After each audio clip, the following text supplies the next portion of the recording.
Konnichiwa, what's up my Yukijins, this is Miyuki. Thank you for clicking this video. Today, we are doing a reaction video for History of Japan. This is one of the most requested. It's actually an old video that I've already watched a few years ago, and I remember not being that happy after watching it. Well, I used to teach Japanese history to kids in cram school. It's a well-known cram school. I had few classes full of, sleepy kids because that's where you go after school to study for the entrance exam. I had to deal with like 10 to 20 students that time in one class. Anyways, since you guys requested it, I'm gonna watch this with you guys, and I know I'm not gonna be able to cover everything because this video is only 9 minutes and Japanese history deserves more than that for sure. I might get frustrated, but I'll try my best. By the way, before we start, please don't forget to join our subreddit. I'll put the link in the description. We review Japan related memes here in our channel, so if you want to share yours, join the clan. Alright, let's go. It's been a while since I watched this video. In the year negative a billion, Japan might not have been here. In the year negative 40,000, it was here, and you could walk to it, and some people walk to it. Jomon Jidai, Jomon era, there were many people who lived in Japan who had more defined facial features. People from Korea and China came to Japan, and that's where around Yayoi era. So I guess that's why we have this type of, what's that word? Usui kao. Trees, because it's warmer. So now there's people on the island. They're basically sort of hanging out in between the mountains, eating nuts off trees and using the latest technology, like stones and bowls. Ding dong, it's the outside world, and they have technology from the future. Basically, they were mainly doing hunting and crazy rice before they were introduced to farming. And this is a very important event. So the important thing here is understanding how farming affects afterwards. Now you can make a lot of rice really quickly. Yeah. That means if you own the farm, you own a lot of food, which is something everybody needs to survive. So that makes you... This is the time when they start thinking about their territories, because they want more fields. They want to produce more rice. So it was also this time when the gap between rich and poor has widened. Rice farming and rice kingdoms spread across the land, all the way to here. The most important kingdoms were here, and here. But this one was the most important. The Yamato government, right? Ruled by a heavenly super person. Heavenly super. Okay. Emperor for Let's short. go. Knock, knock. Let's go with that. It's religion. The new prince wants... So that is Shotoku Taishi. There's a rumor that he actually didn't existed. To be honest, I'm kind of surprised that Sogano Umako wasn't in this video because he was a key person who made all of this happen. Basically, he made his own niece an emperor. Her name is Suiko Tenno. So 3 of them worked together. This hot new religion from Biekt. Please try this religion, he said. No, said everybody. Try it, he said. No, said everybody again. Try it. Again, quieter this time. And so the religion was put into place, and all the rules... Yeah. Okay, so if you study world history, it's kind of similar to Japanese history, to be honest, because from here you'll see the power struggle between religion and the samurai and the emperor. So around this time, it was the religion who has most power. Wait, what? Yep, Taika no Kaishi. Like making the government govern more, and making the government more like China's government, which is a government that governs more. Okay. So Japan, before that, Japan was called Wano Kuni. It was not Nihon. Around this time, the Taika reforms, Taika no Kaishin, was the time when Japan started to build their own identity. Hi China, they said. Hi said China. Can you call us something else other than Wano Kuni. Like what? Said China. How about sunrise land? So the key person who made this happen was Ono no Imoko. Oh, Ono no Imoko is a guy, even if he has a ko in his first name. Imoko, like the first imo, which means little sister.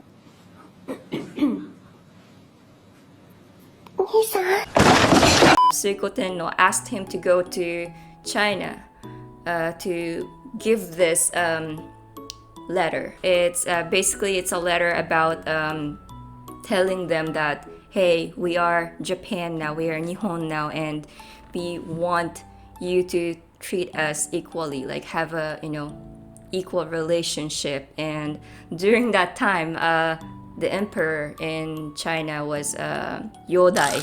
If you know Chinese history, he was very, very powerful guy. Imoko was pretty lucky because around that time, they were dealing with other country. They were having fight with other countries. So Emperor Yang was probably pissed off to him, but he let him go back to Japan alive. Funny thing here is he didn't tell to Suiko Emperor that he gave the letter. He just said that it was stolen. Maybe because he was too scared to say that they didn't agree or something. By the way, that was the first time when Japan kind of had that courage to say it to China at that time. Because China was treating all the vassal states very poorly, and they were kind of forcing them to use their own era. So Taika was the first era, official era in Japan. Japan. And they stole China's alphabet and wrote a book about themselves.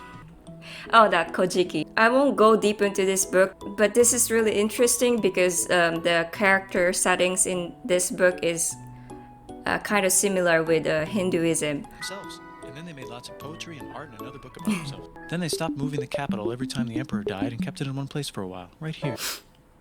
North, finally. Get that squared away. A rich hipster named Kukai is bored. Hipster. Modern Buddhism visits China and learns a better version, which is more version. Comes back, reinvents the. It was the religion that had the most power. They were trying to find a way to not let the religion, be related to politics. So Kukai, they were the one who actually introduced Mikkyo. It is same Buddhism, but it's more of focusing on training, on the shugyo. So it's about being on the mountains, doing training all the time. So I guess that time the emperor was trying to take over the power. So back reinvents the alphabet. Yeah, by the way, this is a hiragana in the background that you see here. Maybe you already know it, but the hiragana was made mainly for the women because that time women cannot really read kanji, so they made hiragana for them to use it, and the guys were using kanji. So katakana was made for them to use it while they're studying kanji. Basically the kanji, the character that came from China. And literature to be great for a long time. And the royal palace turned into such a dream world of art that they really didn't give a shit about running the country. So if you live outside the palace, how are you supposed to protect your shit from criminals? Hire a samurai. Everyone started. That's how it started. Rich, important people hired samurai. Poor people who could not afford to hire samurai did not hire samurai. The samurai became organized and powerful, more powerful than the government. So they made their own military government. Here, they let the emperor still be emperor, but the shogun is actually in control. So you see, this is a time where it's shifting from religion to samurai, the power struggle. Breaking news, the Mongols have invaded China. We've invaded China, said the Mongols. The Genko, yeah. or else we might invade you as well. If you studied world history, you already know that they're very, very powerful. The Mongol Empire is very powerful. So the Mongols came over, ready for war. At first, I think they only brought around 30,000, I think. Died in a tornado. But they tried again and had. And then after that, 100,000 plus people. Fighting with the Japanese, but then died in a tornado. They call it kamikaze in Japan. They were so scared. They already knew that they would gonna lose. Then the emperor overthrows the shogunate. Then the shogunate overthrows him back. And the Mongols didn't come back because they were so busy conquering the other parts of the world. Moves to Kyoto and makes a new shogunate. Ashikaga shogunate, yeah. They lasted until 15 The generation. emperor can still dress like an emperor if he wants, that's fine. Now there's more art. Like painting with less colors, collaborative poetry, plays, monkey fun, tea parties, gardening, architecture. Ah, that's Kinkakuji, the one that you see in Kyoto. A lot of people visit that place. It's time for who's going to be the next shogun. Usually it's the shogun's kid, but the shogun doesn't have a kid, so he tries to get his brother to quit being a monk and be the next shogun. He says okay, but then Yeah. He had a wife, her name is Hinotomiko, and they didn't have a kid for like 10 years, and then after the that, shogun has a kid. So now Yeah, it like- must be vote now on your phones. And everyone voted so hard that the palace caught on fire and burned down.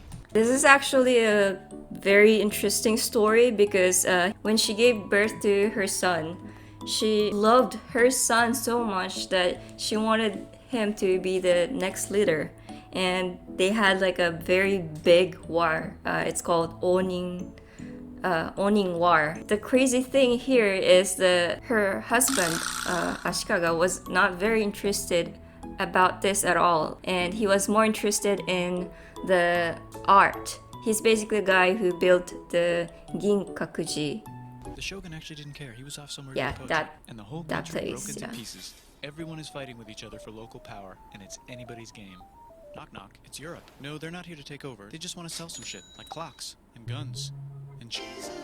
So that's cool, Spanish but and everyone's still fighting each other for control. Now with guns, Portuguese. wouldn't it be nice to control the capital, which right now is puppets with no one controlling them? This clan is ready to make a run for it, but first they have to trample this smaller clan, which is in the way. Surprise, the smaller clan wins. And the Yay! leader of that clan Oda is Steve. Nobunaga, who's from our prefecture. Yay! I think he's the most yandere leader in the history in Japan. Yeah, he did pretty crazy stuff during Handles the his idea of time. invading the capital and invades the capital, and it goes very well. He's about halfway through conquering Yeah. Japan when some One thing that I love about him is his very innovative person. I love the fact that he used a merit-based system in politics, and he was a very smart guy in my opinion. Although he killed so many. someone who works for him kills him, Yeah. and then someone else who works for him kills him. Akechi Mitsuhide was the guy who killed him.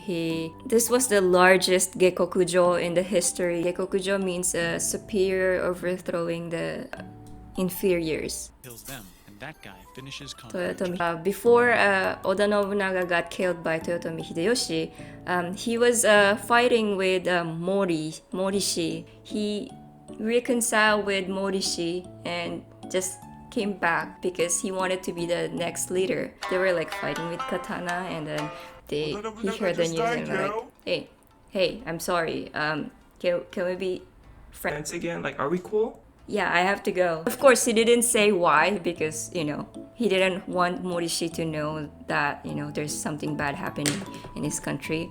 He told these 5 guys to take care of his 5-year-old son until he's old enough to be the next ruler of Japan. And the 5 guys said, yeah, right. It's not going to be this kid. It's going to be one of us, because we're grown-ups. And it's probably going to be this guy. Toyotomi already knew that Tokugawa Ieyasu was very powerful, so Tokugawa Ieyasu became a subordinate. Who happens to be way more rich and powerful than the others. Did I see Trump there? A lot of people support him, but a lot of people support not supporting him. They have a fight, Yeah. and So this was the Sekigahara War.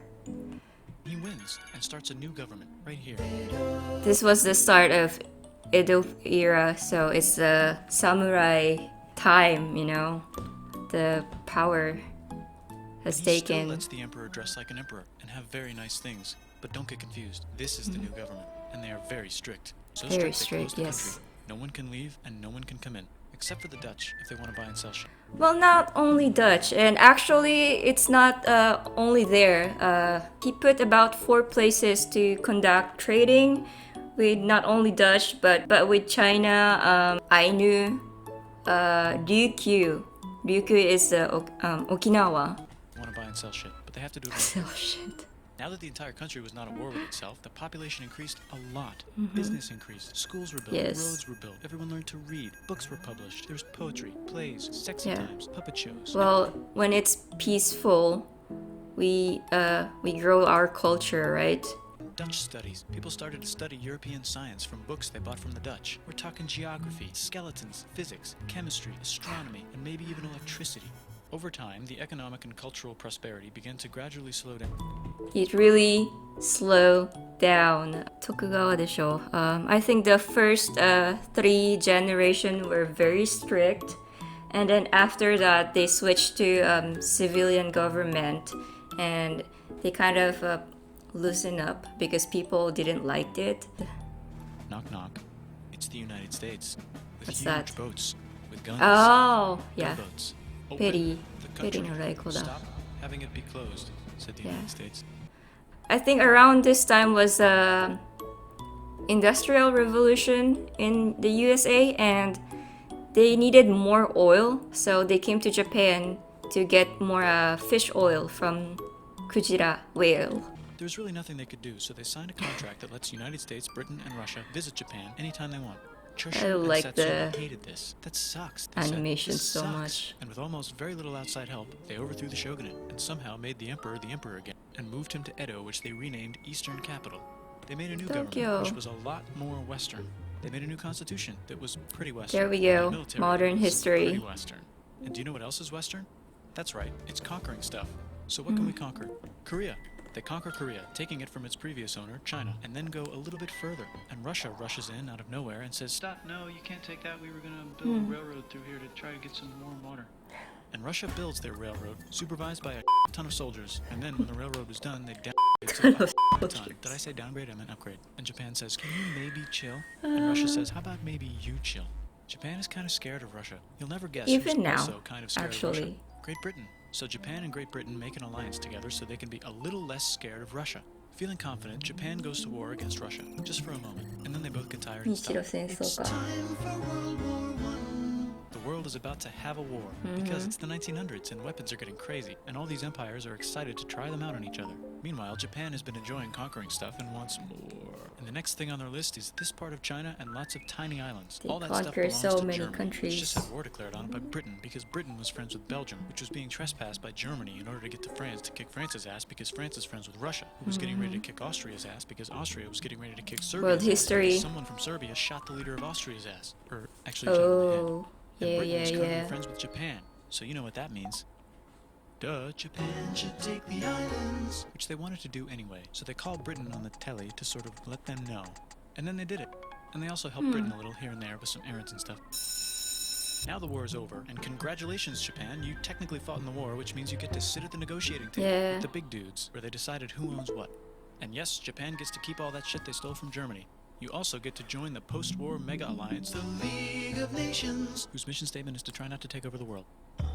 The Great Depression is bad, Oh. and Japan's economy is now crappy, but the military is doing just fine, and it invades Manchuria. In the League of Nations, it's like, no, don't do that. If you're in the League of Nations, you're not supposed to take over the world. And Japan said, how about I do anyway? And Japan invaded more and more and more and more of China, and was planning to invade the entire East. You've got mail. It's from Germany, the new leader of Germany. He has a cool mustache and he's trying to take over the world and needs friends. This also got forwarded to Italy. They all decided to be friends because they had so much in common. It's time for World War II. Germany is invading the neighbors. Then they Yeah. invade the neighbors' neighbors. Then the neighbors' neighbors' neighbors, who happened to be Britain, said, holy shit. And the United States started helping Britain because they are good friends, and started not helping Japan because their friends and our friends are not friends. Plus they're planning on invading the entire ocean. The United States is also Yeah. working on a large, very huge bomb, bigger than any other bomb Yeah. ever, just in case. But they still haven't joined the war. War looks bad on TV, and the United States is really starting to care about their image. But then Japan spits on them in Hawaii and challenges them to war. And they say yes. And then Germany, as a symbol of friendship, declares war on the United States also. So the United States goes to war in Europe, and they help the gang chase Germany back into Germany. And they also start chasing Japan back into Yeah. Japan. And they haven't used the bomb yet, and are curious to see if it works. So they drop it on Japan. Yeah, that happened. They actually dropped 2. By the way, I made a video about the survivors of this bombing. I'll put the card here in the video. By the way, I heard that when Albert Einstein knew about this bombing, he went to Japan to apologize. He loved Japan so much. It was his dream country.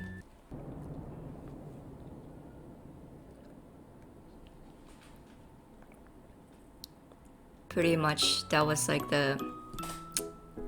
it's enough, you know. The sad thing about this is the media in Japan, when they were telling that Japan was winning in war, And after this, it was just like The suddenly, United you States know. installed a new government, inspired by the終わりだ。 United States government, with just the right ingredients for a post-war economic miracle. And Japan starts making TVs, VCRs, automobiles, and camcorders as fast as they can, and also better than everybody else. They get rich, and the economy goes wild. And then the miracle wears off. But everything's still pretty cool, I guess. But one thing that I'm gonna address here is in Japan, they don't really teach you so many stuffs about modern history. That's one thing that I did not like about it. I was lucky enough because I majored in Asian studies and we had to really learn about this stuff, you know, about, you know, let's say how Japan handled, you know, everything after World War II. I still clearly remember it when my professor was doing a comparison between Japan and Germany and how, you know, they did it. Most people here, especially the younger generation, think that past is past.